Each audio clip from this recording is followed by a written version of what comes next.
Hello everyone, welcome to AKSIS Academy Daily Current Affairs.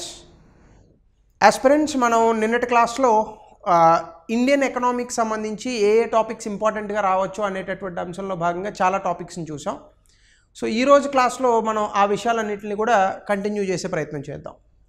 ఈరోజు topic వచ్చేసి మొదటి topic public debt, అంటే ప్రభుత్వం చేసినటువంటి మొత్తం అప్పులు.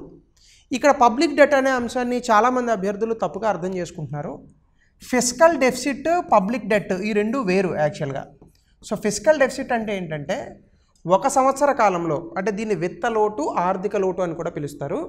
ఒక సంవత్సర కాలంలో ప్రభుత్వం చేసినటువంటి అప్పులు ఏవైతే ఉంటాయో దీన్ని ఫిస్కల్ డెఫిసిట్ అని అంటారు. అయితే ఇది ఒక సంవత్సర కాలంలోనే ఉంటుంది. ఇలా ఎన్ని సంవత్సరాలు, ఇప్పటి నుంచి ఎన్ని సంవత్సరాల వరకు మనం అప్పులు అయితే చేసామో ఆ మొత్తం అప్పుల్ని కలిపి పబ్లిక్ డెట్ అనేటటువంటి పేరుకి పిలుస్తారు. అయితే ఇటీవల కాలంలో ఈ పబ్లిక్ డెట్కి సంబంధించి ఇంటర్నేషనల్ మానిటరీ ఫండ్, అంటే అంతర్జాతీయ ద్రవ్యనిధి ప్రపంచంలో ఉన్నటువంటి అన్ని దేశాల ప్రభుత్వాలకు సంబంధించి పబ్లిక్ డెట్ని ఇది ఎప్పుడు చూసినా రిపోర్ట్ అనేటటువంటిది ఇస్తూ ఉంటుంది. అందులో భాగంగా 2005-2006లో 81% జీడిపిలో, ఇది అంటే మొత్తం భారతదేశంలో జీడిపికి సంబంధించి 81% ఆఫ్ జీడిపిలో 81% అప్పులు ఉన్నటువంటి 2005-2006 నుంచి 2021-22కి 84% పెరిగితే 2022 నుంచి 23కి 81%కి వచ్చేసింది. అంటే ఏంటి, 2005-6 నుంచి 2022-23 వరకు పర్సంటేజ్లో కనుక మనం చూసుకుంటే అప్పులు పెద్దగా పెరగలేదు. దీనినే మనము ఆర్థిక క్రమశిక్షణ అని అంటాం. అయితే ఇది కేంద్ర ప్రభుత్వం పాటిస్తోంది తప్ప రాష్ట్ర ప్రభుత్వాలు కాదు అనేటటువంటి విషయాన్ని నిన్నటి క్లాస్లో మనం చూసాం. అలాగే అసలు పబ్లిక్ డెట్ అనేటటువంటి దాని మీద మనల్ని ప్రశ్నలు ఎలా అడగచ్చు, ఇది కనుక మీరు చూస్తే మనకి పబ్లిక్ డెట్ అనేటటువంటిది ప్రభుత్వానికి సంబంధించి రెండు భాగాలుగా ఉంటుందన్నమాట. ఒకటి ఇంటర్నల్ డెట్, ఇక్కడ మీకు ఒకవేళ వైట్ స్క్రీన్ వస్తే నేను ఇక్కడ రాస్తున్నాను, ఇంటర్నల్ డెట్. రెండోది ఎక్స్టర్నల్ డెట్, అంటే బాహ్యంగా ఉన్నటువంటి అప్పులు, అంతర్గత అప్పులు. ఈ అంతర్గత అప్పుల్లో మళ్ళీ మనకి మార్కెట్ సెక్యూరిటీస్ అని ఒకటి ఉంటుంది, నాన్ మార్కెటబుల్ సెక్యూరిటీస్ అని ఒకటి ఉంటుంది. ఈ మార్కెటబుల్ సెక్యూరిటీస్లో ప్రభుత్వ సెక్యూరిటీలు, government securities, treasury bills, cash management bills ఉంటాయి.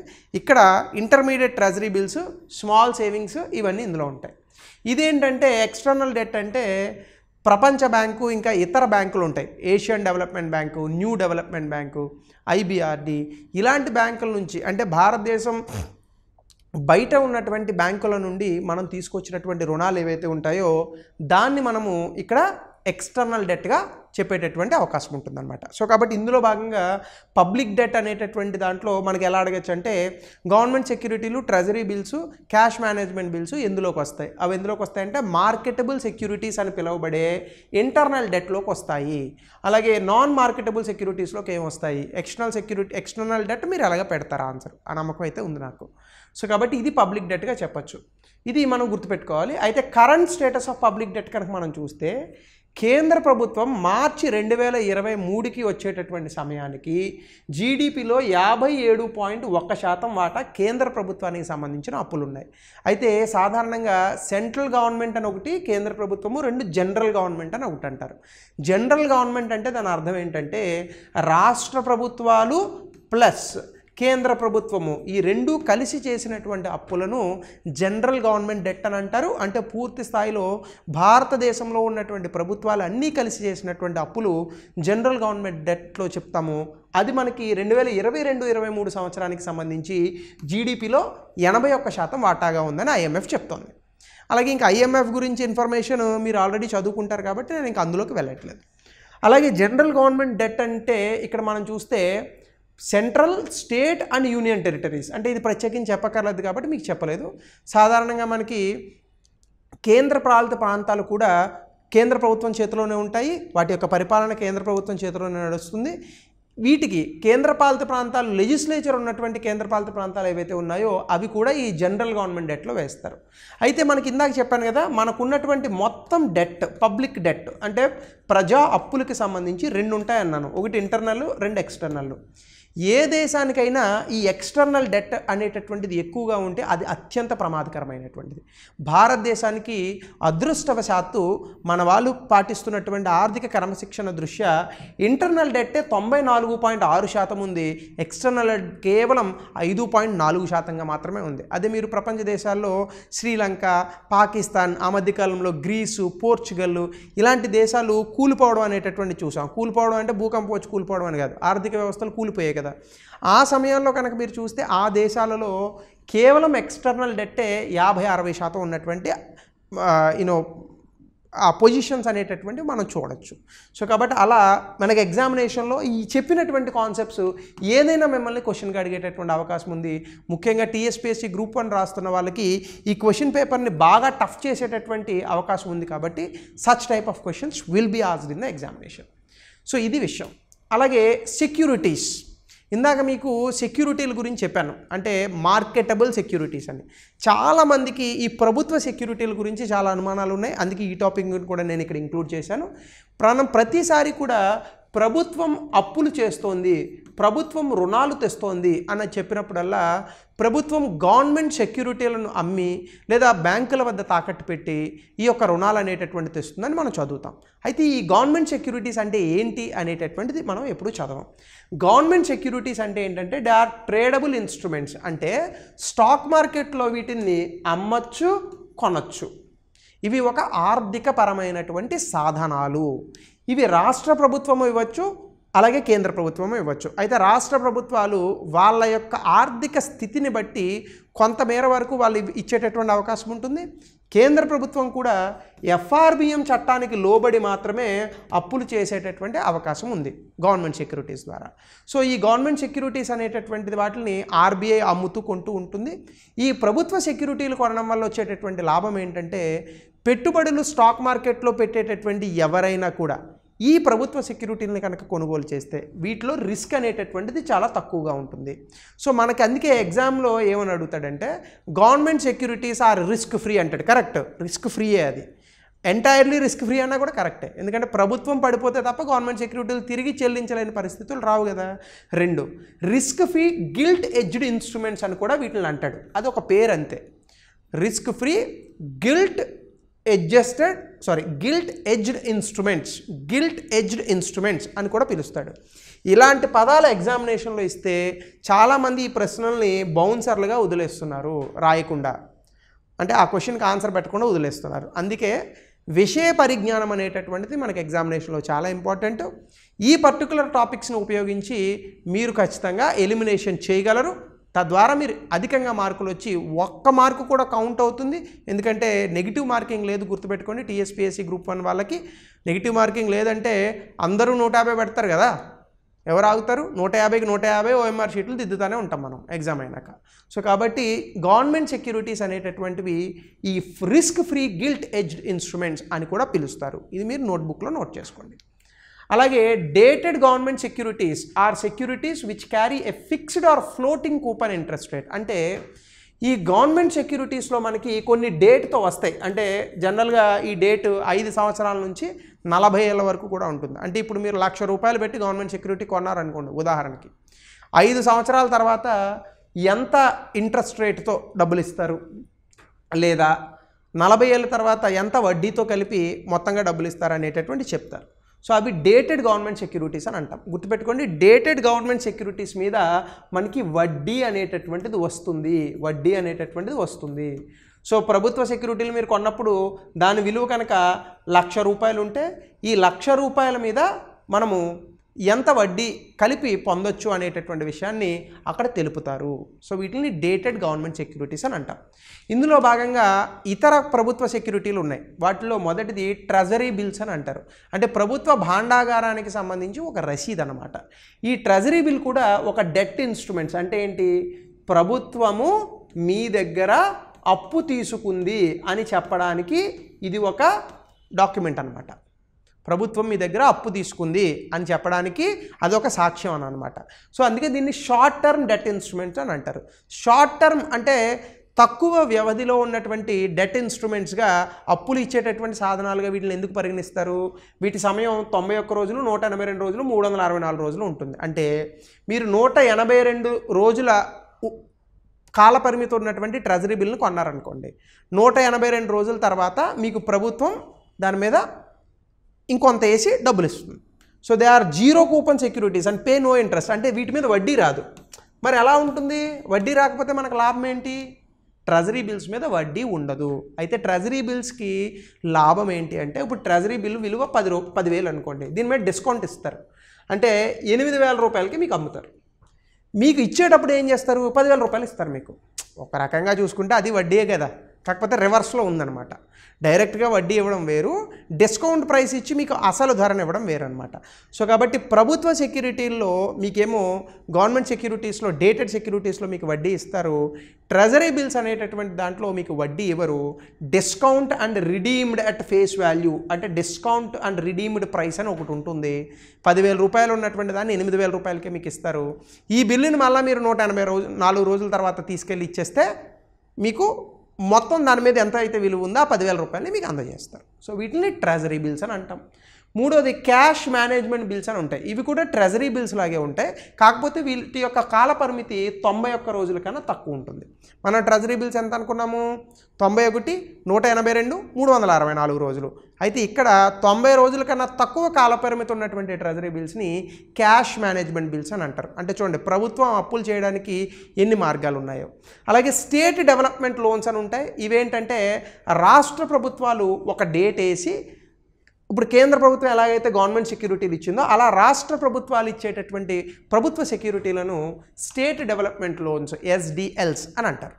సో కాబట్టి ఆ రకంగా మనము ఈ యొక్క ట్రెజరీ బిల్స్, గవర్నమెంట్ సెక్యూరిటీస్ అనేటటువంటి అంశాన్ని అర్థం చేసుకోవచ్చు. సో మీరు కాస్త వేగంగా ఇట్లాంటివన్నీ కూడా చదువుకుంటే ఎగ్జామినేషన్లో కనీసం ఒక 4-5 బిట్లు వచ్చినా కూడా మీకు ఉపయోగకరంగా ఉంటుంది. అలాగే ఈ గవర్నమెంట్ సెక్యూరిటీస్ని ఎలా ఇష్యూ చేస్తారు, ఇవన్నీ కూడా ఆర్బీఐకి ఇచ్చేస్తుంది ప్రభుత్వం. ఆర్బీఐ ఒక ఎలక్ట్రానిక్ ప్లాట్ఫామ్, దాని పేరు ఈకూబర్. సరే, ఇదేంది, ఇదేదో బైక్లా ఉందని అనుకున్నారు గబుక్కుని. ఈకూబర్ అంటే అదొక ప్లాట్ఫామ్, అంటే ఫ్లిప్కార్ట్ లాగా అనమాట. ఈ ప్రభుత్వ సెక్యూరిటీలు కొనుక్కోవాలని అనుకునే వాళ్ళంతా కూడా ఈ ఈకూబర్ ప్లాట్ఫామ్ మీదకి వెళ్తే ప్రభుత్వ సెక్యూరిటీలు కొనవచ్చు. ఎవరెవరు కొంటారు? మనం కొనుక్కోవడానికి ఉండదు. కమర్షియల్ బ్యాంక్స్ కొనవచ్చు, వాణిజ్య బ్యాంకులు, schedule urban cooperative banks, primary dealers, insurance companies, provident funds, వీళ్ళు మాత్రమే ప్రభుత్వ సెక్యూరిటీలు కొనవచ్చు తప్ప మనం కొనేటటువంటి అవకాశం ఉండదు. సో ఈ రకంగా మనం చూడాలి. అలాగే ఈ ప్రభుత్వ సెక్యూరిటీలని 1991 తర్వాత పోర్ట్ఫోలియో ఇన్వెస్టర్స్, అంటే విదేశీ సంస్థాగత పెట్టుబడిదారులు కూడా కొనడానికి భారత ప్రభుత్వం అనుమతించింది. సో కాబట్టి FPIs అలాగే పెద్ద పెద్ద కార్పొరేట్ కంపెనీలు కూడా ఈ యొక్క ప్రభుత్వ సెక్యూరిటీలు అనేటటువంటి వాటిని కొనవచ్చు. సో ఈ అన్నిటిలోని కూడా 1 లేదా 2 ప్రశ్నలు గ్యారంటీ వస్తే, రైట్, మీరు ఆన్సర్ పెట్టడం గ్యారంటీ, అది నేను చెప్పేది. సో కాబట్టి ఇది కూడా మీరు గుర్తుపెట్టుకోండి. Next, goods and service tax. ఇటీవల కాలంలో మనకి 2017 జూలై 1 నుంచి అమల్లోకి వచ్చినటువంటి ఈ యొక్క వస్తు సేవల పన్ను మీద మనకు కొన్ని వచ్చాయి. ఇటీవల కాలంలో GST కౌన్సిల్ 50వ మీటింగ్ అనేటటువంటి జరిగింది. ఆన్లైన్ గేమింగ్, హార్స్ రేసులు, క్యాజినోలు. సో హార్స్ రేసింగ్ తప్ప ఆన్లైన్ గేమింగ్, క్యాజినోలు ఇవన్నీ కూడా ఆబ్వియస్గా మనందరికీ తెలిసిందే. కొంచెం పేకాట ఇట్లాంటి వాటిలో ఉంటాయి. వీటి మీద 28% GSTని విధిస్తూ GST కౌన్సిల్ నిర్ణయం తీసుకుంది. ఒకటి, ఇది కరెంట్ అఫైర్స్లో భాగంగా ఒక స్టేట్మెంట్ రూపంలో మిమ్మల్ని అడగచ్చు. 1, 2, GST కౌన్సిల్ అనేటటువంటి దాని గురించి అడగచ్చు. గుర్తుపెట్టుకోండి, GST కౌన్సిల్ అనేటటువంటిది ఒక రాజ్యాంగబద్ధమైనటువంటి సంస్థ. 101వ రాజ్యాంగ సవరణ చట్టం ప్రకారం 279A ఆర్టికల్ ప్రకారం GST కౌన్సిల్ అనేటటువంటి దాన్ని మనం రాజ్యాంగంలో పెట్టడం జరిగింది. సో ఈ GST కౌన్సిల్లో కేంద్ర ప్రభుత్వానికి సంబంధించిన మంత్రులు ఉంటారు, రాష్ట్ర ప్రభుత్వాలకు సంబంధించిన మంత్రులు ఉంటారు. దీనికి చైర్పర్సన్ ఎవరు? ప్రైమ్ మినిస్టర్ కాదు, ఫినాన్స్ మినిస్టర్ ఉంటారు. అలాగే యూనియన్ ఫినాన్స్ మినిస్టర్తో పాటుగా union minister of state in charge of revenue ministers ఉంటారు. రాష్ట్ర పరిధిలో ఉన్నటువంటి ఫినాన్స్ మినిస్టర్లు కూడా టాక్సేషన్, కానీ కొన్ని రాష్ట్రాల్లో వాళ్ళని టాక్సేషన్ మినిస్టర్స్ అంటారు, కొన్ని రాష్ట్రాల్లో ఫినాన్స్ మినిస్టర్ అంటారు. వాళ్ళు కూడా ప్రతి రాష్ట్ర ప్రభుత్వం నుంచి ఇందులో ఉంటారు. GST కౌన్సిల్ అనేటటువంటిది ఏ వస్తువు మీద లేదా సేవ మీద ఎంత GST పన్ను వేయాలి, అలాగే ఏ వస్తు సేవలు జిఎస్టీ పరిధిలో ఉండాలి, పరిధిలో ఉండకూడదు, ఈ విషయాలన్నింటినీ కూడా జిఎస్టీ కౌన్సిలే మనకు చెప్తుంది. జిఎస్టీ కౌన్సిల్ తీసుకునేటటువంటి ప్రతి నిర్ణయాన్ని కూడా 3/4 వంతు మెజారిటీ ఉండాలి. 3/4 వంతు అంటే ఎంత? 75% మెజారిటీ ఉండాలి. అయితే కేంద్ర ప్రభుత్వానికి 33% ఓటింగ్ ఇచ్చాం, రాష్ట్ర ప్రభుత్వాలకు అన్నిటికీ కలిపి 67% ఓటింగ్ ఇచ్చాం. అంటే సగానికి పైగా రాష్ట్రాలు ఒప్పుకుంటే తప్ప జిఎస్టీ కౌన్సిల్లో మనం తీసుకునేటటువంటి ఏ నిర్ణయము కూడా పాస్ అవ్వదు అనేటటువంటి విషయాన్ని మనం గుర్తుపెట్టుకోవాలి. సో కాబట్టి జిఎస్టీ కౌన్సిల్ గురించి గతంలో టీఎస్పీఎస్సీలో ఇచ్చినటువంటి 2 గ్రూప్ 1లో కానీ గ్రూప్ 2లో కానీ ఎక్కడ ప్రశ్న అడిగినట్టుగా నాకు కనిపించలేదు. సో ఖచ్చితంగా దీని మీద ప్రశ్న అడిగేటటువంటి అవకాశం ఉంది. సో అది గుర్తుపెట్టుకోండి. అలాగే తర్వాతది పీరియాడిక్ లేబర్ ఫోర్స్ సర్వే. దీని గురించి నాకు తెలిసి గతంలో ప్రశ్న అడిగాడు, పీరియాడిక్ లేబర్ ఫోర్స్ సర్వే గురించి. అయితే ఇప్పుడు కూడా అడిగేటటువంటి అవకాశం ఉంది. రీసెంట్గా పీరియాడిక్ లేబర్ ఫోర్స్ సర్వే నేను కొంచెం వేగంగా చెప్తున్నాను, ఎందుకంటే యాజ్ మెనీ టాపిక్స్ మీకు ఇచ్చినటువంటి కాల వ్యవధిలో మీకు కవర్ చేయాలనేటటువంటిది నా ఉద్దేశం. సో కాబట్టి ఒకవేళ ఏదైనా డౌట్ ఉంటే స్పష్టంగానే చెప్తున్నాను. కాబట్టి వెనక్కి వెళ్ళి మళ్ళీ ఒకసారి రివైండ్ వేసుకొని వీడియోని చూడండి. ఇటీవల కాలంలో పీరియాడిక్ లేబర్ ఫోర్స్ సర్వే 2022-23ని రిలీజ్ చేయడం జరిగింది. ఇందులో భాగంగా కొన్ని స్టాటిస్టిక్స్ ఇచ్చారు. ఏంటంటే లేబర్ ఫోర్స్ పార్టిసిపేషన్ రేట్ అంటే మన దేశంలో ఇప్పుడు ఫర్ ఎగ్జాంపుల్ ఇది మొత్తం జనాభా అనుకోండి, ఇందులో పని చేసేటటువంటి వయసు ఉన్నటువంటి వ్యక్తులు అంటే 15 నుంచి 59 సంవత్సరాలు, ఈ సంవత్సరంలో ఉన్న వాళ్ళే పనిచేస్తారు. వీళ్ళని ఏమంటారంటే లేబర్ ఫోర్స్ అని అంటారు. ఈ లేబర్ ఫోర్స్లో ఎంతమందికి అయితే ఉద్యోగాలు వచ్చాయో వాళ్ళని వర్క్ ఫోర్స్ అని అంటారు. రాని వాళ్ళని అందరినీ కూడా అన్ఎంప్లాయిడ్ అంటారు. సో మీరు గుర్తుపెట్టుకోవాలి బాగా. చూడండి, లేబర్ ఫోర్స్ అంటే పని చెయ్యాలని అనుకుంటున్న వాళ్ళు, పని దొరికితే చేసేవాళ్ళు. వర్క్ ఫోర్స్ వీళ్ళు ఆల్రెడీ పని చేస్తున్న వాళ్ళు, అన్ఎంప్లాయిడ్. ఈ రెండిట్ల మధ్య తేడా. అలా మన దేశంలో లేబర్ ఫోర్స్ పార్టిసిపేషన్ రేట్ అంటే పని చేయాలని అనుకుంటున్న వాళ్ళు, చేయాలనేటటువంటి ఉద్దేశం ఉన్నటువంటి వ్యక్తులు, చేస్తున్న వాళ్ళు కూడా, వీళ్ళు 55.2% నుండి 57.9% పెరిగారు. అందులో మేల్స్ 78.5 ఉన్నారు, ఫీమేల్స్ 37 ఉన్నారు. సో గత సంవత్సరంతో పోలిస్తే 2% పెరిగింది. ఇది ఎవరిస్తారు? నేషనల్ శాంపిల్ సర్వే ఆర్గనైజేషన్ దీన్ని లాంచ్ చేసింది, పీరియాడిక్ లేబర్ ఫోర్స్ సర్వేని. ఈ మధ్యకాలంలో ఈ నేషనల్ శాంపిల్ సర్వే ఆర్గనైజేషన్ కూడా తీసేసి వేరే NSO అనేదో పేరు కూడా పెట్టారుగా. ఇది ఏం చేస్తుందంటే భారతదేశంలో నిరుద్యోగం ఎంత ఉంది, నిరుద్యోగానికి సంబంధించినటువంటి కొన్ని ఇండికేటర్స్ ఉన్నాయి. ఈ గణాంకాలను ఇది లెక్కిస్తూ ఉంటుంది. ఈ గణాంకాలు లెక్కించడంలో మనకి కరెంట్ వీక్లీ స్టేటస్ అని ఒకటి ఉంది. ఇదేంటంటే కేవలం అర్బన్ ఏరియాస్లో అంటే పట్టణ ప్రాంతాల్లో ఒక కరెంట్ వీక్లీ స్టేటస్ అంటే ఏంటి? ఒక వారం కూడా పని దొరకనటువంటి వ్యక్తులు అన్నమాట. ప్రతి 3 నెలలకు ఒకసారి వీళ్ళు చెక్ చేస్తూ ఉంటారు. ఒక వారం కూడా పని దొరకనటువంటి వ్యక్తులు. Usual status and current weekly status అనేటటువంటిది. కరెంట్ వీక్లీ స్టేటస్ అంటే కేవలం పట్టణ ప్రాంతాలకు మాత్రమే చెక్ చేస్తారు. Usual status, current weekly status అంటే పట్టణ ప్రాంతాలు, గ్రామీణ ప్రాంతాలకి కలిపి చెక్ చేసేటటువంటి దాన్ని యూజువల్ స్టేటస్ అని అంటారు. ఇందులో ఇంకొంచెం మీరు కనుక లోపలికి వెళ్తే ఇక్కడ మీకు చెప్తాను నేను, చూడండి. కరెంట్ వీక్లీ స్టేటస్ అంటే ఏంటి? వారం రోజుల్లో ఏ ఒక్క రోజు పని దొరకనటువంటి వ్యక్తులు. యూజువల్ స్టేటస్ అంటే 365 రోజుల్లో ఏ ఒక్క రోజు పని దొరకనటువంటి వ్యక్తులు. ఇంకొంచెం డెప్త్గా వెళ్తే కరెంట్ వీక్లీ స్టేటస్ అంటే వారం రోజుల్లో కనీసం ఒక గంట కూడా పని దొరకనటువంటి వ్యక్తులు, ఇలా చెప్తాడు. అలాగే యాక్టివిటీ స్టేటస్ అంటే ఏంటంటే స్పెసిఫిక్ రెఫరెన్స్ పీరియడ్ అంటే before the date of survey అంటే సర్వే చేసేటటువంటి ముందు రోజుల్లో ఏ ఉద్యోగము దొరకనటువంటి వ్యక్తులు యాక్టివిటీ స్టేటస్లో వేస్తారు. అన్ఎంప్లాయిడ్ రేట్ అంటే ఏంటి? మొత్తం లేబర్ ఫోర్స్లో పని దొరకకుండా ఖాళీగా ఉన్నటువంటి వ్యక్తులు అన్ఎంప్లాయిడ్ అంటారు. వర్కర్ పాపులేషన్ రేషియో అంటే ఏంటి? మొత్తం జనాభాలో పని చేస్తున్నటువంటి వ్యక్తులు worker population ratio. Labour force participation rate అంటే ఏంటి? మొత్తం మనకి పనికి అందుబాటులో ఉన్నటువంటి వ్యక్తులు, పని చేస్తున్నటువంటి వ్యక్తులు, పని కావాలని కోరుకుంటున్నటువంటి వ్యక్తులు, వీళ్ళంతా కూడా లేబర్ ఫోర్స్లో ఉంటారు. సో ఈ ప్రతి అంశము కూడా నేను పక్క తప్పుకున్నాను, అందుకే మీరు స్క్రీన్ షాట్ తీసుకుంటారని. ఈ ప్రతి అంశము కూడా ఎగ్జామినేషన్లో క్వశ్చన్గా వస్తే వెరీ కన్ఫ్యూజింగ్ టాపిక్. ఇప్పుడు ఎక్స్ప్లెయిన్ చేసిన నేను కూడా మీరు దీన్ని అటు ఇటు చిలవల పలవలు చేసిస్తే కన్ఫ్యూజ్ అయ్యేటటువంటి టాపిక్. సో కాబట్టి ఇది బాగా చూసుకోండి. కరెంట్ వీక్లీ స్టేటస్ అంటే రెఫరెన్స్ పీరియడ్ 7 రోజులు ఉంటుంది. యూజువల్ స్టేటస్ అంటే 365 రోజుల్లో ఒక్కరోజు కూడా పని దొరకనటువంటి పొజిషన్ ఏదైనా ఉంటే ఆ కండిషన్ యూజువల్ స్టేటస్ అని అంటారు. అలాగే యాక్టివిటీ స్టేటస్ అంటే ఒక మనిషి చేస్తున్నటువంటి కార్యకలాపాలు ఏవైతే ఉంటాయో పనికి సంబంధించి సర్వే చేస్తున్నటువంటి ముందు రోజుల్లో దీన్ని లెక్కిస్తే కనుక యాక్టివిటీ స్టేటస్ అని అంటారు. అన్ఎంప్లాయ్మెంట్ రేట్ అనేటటువంటిది మొత్తం లేబర్ ఫోర్స్లో ఎంతమంది వ్యక్తులు ఉద్యోగాలు దొరకకుండా ఖాళీగా ఉన్నారో వాళ్ళని అన్ఎంప్లాయ్మెంట్ రేట్ అని అంటాము. Working population ratio, labour force participation already మీకు చెప్పాను. సో ఇవి కీ ఇండికేటర్స్గా మనం చెప్తూ ఉంటాం. అయితే ఇందులోనే మనకి పీరియాడిక్ లేబర్ ఫోర్స్ సర్వేలో జెండర్ పే గ్యాప్ అనేటటువంటిది ఒకటి ఇచ్చింది. అంటే ఏంటంటే పని చేస్తున్నటువంటి వ్యక్తుల్లో ఆడవాళ్ళకి ఒకే ఉద్యోగం చేస్తే ఆడవాళ్ళకి మగవాళ్ళకి వీళ్ళకి ఎంత శాలరీ వస్తుంది, వీళ్ళకి ఎంత శాలరీ వస్తుంది. అంటే ఫర్ ఎగ్జాంపుల్ ఇప్పుడు నేనున్నాను, నా ప్లేస్లో ఒక స్త్రీ కూడా క్లాస్ చెప్తున్నారు, ఈమెకి నాకు ఒకే పేమెంట్ వస్తుందా లేదా అనేటటువంటిది చెక్ చేస్తారు.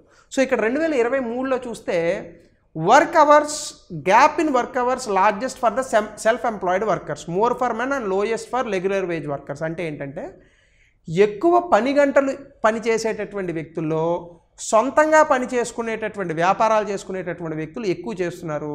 డైలీ వేజ్ వర్కర్స్ ఎవరైతే ఉన్నారో వాళ్ళు తక్కువ పని గంటలు అనేటటువంటిది పని చేస్తున్నారు.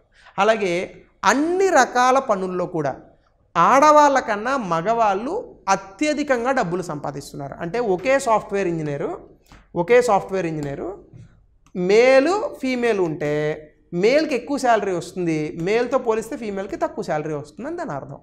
ముఖ్యంగా ఇది ఎక్కడుంది? సెల్ఫ్ ఎంప్లాయిడ్, సొంతంగా వ్యాపారాలు చేసుకునే దాంట్లో ఉంది. 2023లో మేల్ సెల్ఫ్ ఎంప్లాయిడ్ వర్కర్స్ ఫీమేల్స్తో పోలిస్తే, అంటే సొంతంగా వ్యాపారాలు పనులు చేసుకునేటటువంటి వ్యక్తులు ఆడవాళ్ళతో పోలిస్తే అదే రంగంలో 2.8 రెట్లు ఎక్కువగా డబ్బులు సంపాదిస్తున్నారు. అయితే రెగ్యులర్ వేజ్ వర్కర్స్ అంటే నార్మల్గా ఉద్యోగాలు చేసేటటువంటి వ్యక్తులు కానీ లేదా రోజువారీ పని చేసుకునేటటువంటి వ్యక్తులు కానీ 24% అధికంగా డబ్బులు సంపాదిస్తున్నారు ఆడవాళ్ళతో పోలిస్తే. ఇది మనం తీసుకున్నటువంటి స్టేటస్టిక్స్కి సంబంధించి పీరియాడిక్ లేబర్ ఫోర్స్ సర్వే తాలూకా ఫైండింగ్స్. లాస్ట్ పాయింట్ చూస్తే లేబర్ ఫోర్స్ పార్టిసిపేషన్ రేట్ అనేటటువంటిది రూరల్ ఉమెన్కి ఎక్కువగా ఉంది. అంటే ఇది ఇంకా మనం భేద దేశమే అని చెప్పడానికి ఒక గుర్తు అనమాట. ఇది ఎందుకంటే మీకు ముందు వస్తుంది నోబెల్ ప్రైజ్ గురించి, అందులో ఒక ఇంపార్టెంట్ థింగ్ ఇచ్చాడు. నేను ఈ రెండింటిని కూడా కలిపి చూశాను. సో అందులో భాగంగా ఇంకా మనం భేద దేశంలోనే ఉన్నాం అని చెప్పడానికి బెస్ట్ ఎగ్జాంపుల్ అనమాట ఇది. అది ఎలా అనేటటువంటి నేను అక్కడ చెప్తాను. సో ఈ స్టేటస్టిక్స్ అన్నీ కూడా చాలా తీసుకొని మీకు చాలా తక్కువగా పొందికగా రాసేటటువంటి ప్రయత్నం చేశాను. ఇవి మీరు స్క్రీన్ షాట్ తీసుకోవడమో ఎగ్జామినేషన్ ముందు బట్టి కొట్టడమో చేస్తే కనీసం 1-2 బిట్లు మీరు ఆన్సర్ పెట్టేటటువంటి అవకాశం ఉంటుంది. అలాగే నోబెల్ ప్రైజ్ విన్నర్ ఇక వచ్చేసింది. ఉమెన్ ఇన్ లేబర్ ఫోర్స్కి నోబెల్ ప్రైజ్ వచ్చింది మొన్న. ఉమెన్ ఇన్ లేబర్ ఫోర్స్ అంటే ఇందాక మనం మాట్లాడుకున్నదే. సో ఈయన బేసికల్గా ఏం చేశాడంటే ఆడవాళ్ళకి సంబంధించి లేబర్ ఫోర్స్ అంటే ఏ దేశాలలో భేద దేశము, అభివృద్ధి చెందుతున్న దేశము, ఎమర్జింగ్ ఎకనామీ, అభివృద్ధి చెందిన దేశాల్లో ఆడవాళ్ళ యొక్క లేబర్ ఫోర్స్ పార్టిసిపేషన్ రేట్ మీద ఈయన చాలా థీసిస్ రాశాడు. దీనికి నోబెల్ ప్రైజ్ ఇచ్చారు, ఉమెన్ ఇన్ లేబర్ ఫోర్స్. ఈయన పేరు క్లౌడియా గోల్డ్విన్. ఈయన ఉమెన్ లేబర్ మార్కెట్ అవుట్కమ్స్ గురించి చెప్పాడు. అందులో భాగంగా ఈయన యూ కర్వ్ అనేటటువంటి ఒక కాన్సెప్ట్ని చెప్పాడు. ఈయన చెప్తూ ఏమంటున్నాడంటే లేబర్ మార్కెట్ అంటే అది వేరే ఏదో అని అనుకోకండి, మన సాధారణంగా ఉద్యోగాలు చేసేటటువంటి ఒక మన ఆర్థిక వ్యవస్థ ఏదైతే ఉందో దాన్ని లేబర్ మార్కెట్ అని అంటారు. లేబర్ మార్కెట్ అలాగే ఆర్థిక వృద్ధిలో భాగంగా ఆడవాళ్ళ యొక్క పార్టిసిపేషన్కి సంబంధించి హిస్టారికల్గా అంటే ఆ దేశంలో చారిత్రాత్మకంగా ఆడవాళ్ళు ఎలా ఉన్నారు అనేటటువంటి దానికి సంబంధమే లేదు. సో ఆడవాళ్ళు ఒక ఆర్థిక వ్యవస్థలో పనిచేస్తున్నారంటే దానికి కారణాలు ఆ దేశంలో ఉన్నటువంటి సామాజిక నియమాలు, ఆ దేశంలో ఆడవాళ్ళని పెంచేటటువంటి పద్ధతి, టెక్నాలజికల్ ఇన్నోవేషన్స్ ఈ 3 కూడా కారణాలుగా ఉంటాయని చెప్తూ ఆయన యూ షేప్డ్ రిలేషన్షిప్ అని చెప్పి యూ షేప్డ్ రిలేషన్షిప్ అంటే ఏంటి? ఒక దేశం భేద దేశంగా ఉందనుకోండి, ఆడవాళ్ళు పనిచేసేటటువంటి వ్యక్తులు ఎక్కువ ఉంటారు, అంటే ఉమెన్ లేబర్ పార్టిసిపేషన్ రేట్ ఎక్కువ ఉంటుంది. ఇప్పుడు ఆ దేశం అభివృద్ధి చెందుతున్నటువంటి దేశము ఎమర్జింగ్ ఎకనామీ అయిందనుకోండి, ఆడవాళ్ళ యొక్క పార్టిసిపేషన్ రేట్ తగ్గుతుంది. ఆ దేశం అభివృద్ధి చెందిన దేశం అయిందనుకోండి, ఆడవాళ్ళ యొక్క పార్టిసిపేషన్ రేట్ మళ్ళీ పెరుగుతుంది. అంటే ఇప్పుడు ఫర్ ఎగ్జాంపుల్ ఇదేదో కెన్యా అని అనుకోండి, మీరు కెన్యా ఉందండి, భారతదేశాన్ని కూడా వేయచ్చు. సో కెన్యా అని అనుకుంటే ఇక్కడ ఆడవాళ్ళు కూడా ఎక్కువగా పనిచేస్తారు. అభివృద్ధి చెందుతున్న దేశం ఎమర్జింగ్ ఎకనామీ అనుకోండి, ఆడవాళ్ళు పనిచేసేటటువంటి సంఖ్య తగ్గుతుంది. అమెరికా అనుకోండి, ఆడవాళ్ళు పనిచేసేటటువంటి సంఖ్య పెరుగుతుంది. సో మనం ఎక్కడో సమ్వేర్ ఇక్కడెక్కడో ఉన్నాం, ఇంకా ఇక్కడ కూడా రాలేదు. ఎందుకంటే మన దేశంలో ఉన్న జనాభా కారణంగా మనం ఎమర్జింగ్ ఎకనామీ అయి ఉండొచ్చు, కానీ ఈ థియరీని మనం అప్లై చేసుకుంటే యూ షేప్డ్ రిలేషన్షిప్లో మనం ఇంకా ఎక్కువగానే ఉన్నాం. సో ఆడవాళ్ళ యొక్క పార్టిసిపేషన్ రేట్ అనేటటువంటిది ఎక్కువగానే ఉంది, బట్ గ్రామీణ ప్రాంతాల్లో, పట్టణ ప్రాంతాల్లో తక్కువగానే ఉంది. సో కాబట్టి యూ షేప్డ్ రిలేషన్షిప్లో female labour force participation first declines, first తగ్గుతుంది, దాని తర్వాత పెరుగుతుంది. సో దీనికి ఈ గోల్డిన్ అనేటటువంటి వ్యక్తికి నోబెల్ ప్రైజ్ వచ్చింది. ఎగ్జామినేషన్లో ఈ యూ షేప్డ్ రిలేషన్స్ ఇటీవల కాలంలో న్యూస్లో వచ్చింది, ఇది దేనికి సంబంధించింది అని అడిగితే అతని పేరు అడగచ్చు, లేదని అనుకుంటే ఉమెన్ లేబర్ ఫోర్స్ అని డైరెక్ట్గా క్వశ్చన్ ఇవ్వచ్చు, లేదా నోబెల్ ప్రైజ్ కూడా అడగచ్చు. So anything could be A question, potential question for all of you people. So కాబట్టి ఇది కూడా మీరు గుర్తుపెట్టుకోండి. అలాగే ఇటీవల కాలంలో ఇంక్రిమెంటల్ క్యాష్ రిజర్వ్ రేషియో అనే ఒక కాన్సెప్ట్ వచ్చింది. మీ అందరికీ కూడా సిఆర్ఆర్ అనేది తెలుసుకునే ఉంటారు. ఆర్బీఐ బ్యాంకులన్నిటికీ కూడా కొన్ని నిబంధనలు విధిస్తుంది. అదేంటంటే బ్యాంకులకు వచ్చినటువంటి డిపాజిట్లలో కొంత మొత్తాన్ని పక్కకు తీసి పెట్టాలి. వీటి మీద ఆర్బీఐ ఏ విధమైనటువంటి వడ్డీ కూడా ఇవ్వదు. అయితే ఆర్బీఐ ఈ CRR, SLR, repo rate, reverse repo రేట్లను ఎందుకు వాడుతుంది? దేశంలో ఉన్నటువంటి ద్రవ్యత్వాన్ని అంటే లిక్విడిటీని అరికట్టేందుకు, అంతే కదా. ఈ లిక్విడిటీని అరికట్టడానికి ఆర్బీఐ మధ్య ఒక కొత్త సాధనాన్ని తీసుకొచ్చింది. దాని పేరే ఐసిఆర్ఆర్, అంటే ఇంక్రిమెంటల్ క్యాష్ రిజర్వ్ రేషియో. అంటే ఏంటి? క్యాష్ రిజర్వ్ రేషియో కాకుండా అదనంగా బ్యాంకులు కొంత డబ్బుని డిపాజిట్లలోంచి పక్కకు పెట్టేటటువంటి ఒక కొత్త సాధనాన్ని ఇంట్రడ్యూస్ చేసింది. దాని పేరు incremental cash reserve ratio. So incremental cash reserve ratio కూడా ఆర్బీఐ ఏ రకమైనటువంటి వడ్డీలను చెల్లించదు. అంటే బ్యాంకుల దగ్గర ఎక్కువగా డబ్బు ఉండకూడదు, డిమాండ్ను తగ్గించాలి అని అనుకున్నప్పుడు, ద్రవ్యత్వాన్ని, ద్రవ్య సప్లైని తగ్గించాలని అనుకున్నప్పుడు సిఆర్ఆర్, ఎస్ఎల్ఆర్తో పాటుగా ఐసిఆర్ఆర్ అనేటటువంటి ఒక కొత్త సాధనాన్ని కూడా ఆర్బీఐ పట్టుకొచ్చింది. గతంలో దీన్ని తీసేసింది, మళ్ళీ ఇప్పుడు ఇంట్రడ్యూస్ చేసింది. ద్రవ్యోల్బణం ఎక్కువ ఉన్నప్పుడు ఈ యొక్క ఐసిఆర్ఆర్ లాంటి ఇంక్రిమెంటల్ క్యాష్ రిజర్వ్ రేషియోని ఆర్బీఐ వాడుతూ ఉంటుంది. ఎగ్జామినేషన్లో డైరెక్ట్గా క్వశ్చన్ రావడానికి అవకాశం కూడా ఉన్నాయి. సో ఇంపార్టెంట్ టాపిక్సే చెప్తున్నాను. సో అన్నిటికీ కూడా మనకి ఈ యొక్క టాపిక్స్ని అర్థం చేసుకోవచ్చు. రేపు క్లాస్లో మనం ఈ కాన్సెప్ట్ని మనం కంటిన్యూ చేసేటటువంటి ప్రయత్నం చేద్దాం. So thank you, have a nice day.